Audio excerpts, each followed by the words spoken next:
First tonight, a live look at Tel Aviv right now as President Trump says the Jewish state and Iran have reached a ceasefire agreement. The president says it will bring an end to the conflict between Iran and Israel. This is Nightside. I'm Courtney Robinson. And I'm Dave Wagner. The president's announcement came just hours after Iran launched a retaliatory missile attack on a U.S. military base in Qatar. Iranian officials said their government had given advance notice of the strikes and there were no reported casualties. The missile attack came just days after U.S. strikes on Iranian nuclear facilities. Members of Congress are expected to be briefed about the conflict tomorrow. Now, despite a reported ceasefire, Jewish organizations remain on high alert for possible attacks here at home. 10 Tampa Bay's Chris Hurst is live outside of the Jewish Federation of Sarasota Manatee. And Chris, it's had increased security before Israel's conflict with Iran.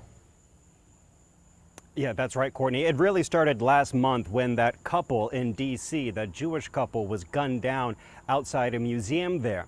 Increased patrols from law enforcement and security here at the Jewish Federation, part of a new normal for Jewish groups across Tampa Bay.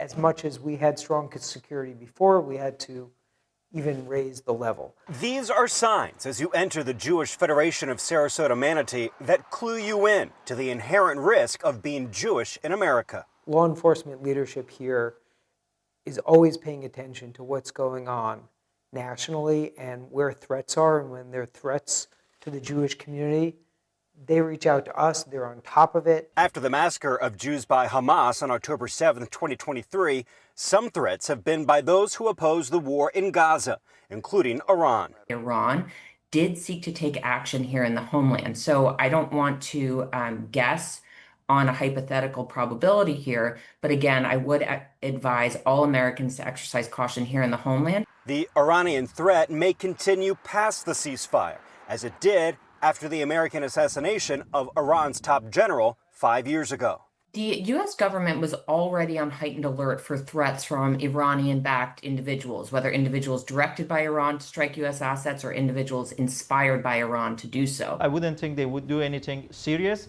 It wouldn't be very wise for them. USF Middle East expert and Iranian Arman Mahmoudian thinks the country's regime is weak and is thinking about survival. Ayatollah Khamenei doesn't want to risk it in it.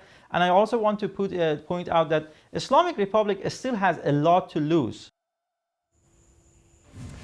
Now, the Jewish Federation here told me they can assure any visitors to their events and gatherings that it is safe for them to do so. And they're especially grateful that just in the last few weeks there have been donors, including some who aren't Jewish, who have made gifts allowing them to increase their security even more. Live in Sarasota, Chris Hurst, 10 Tampa Bay.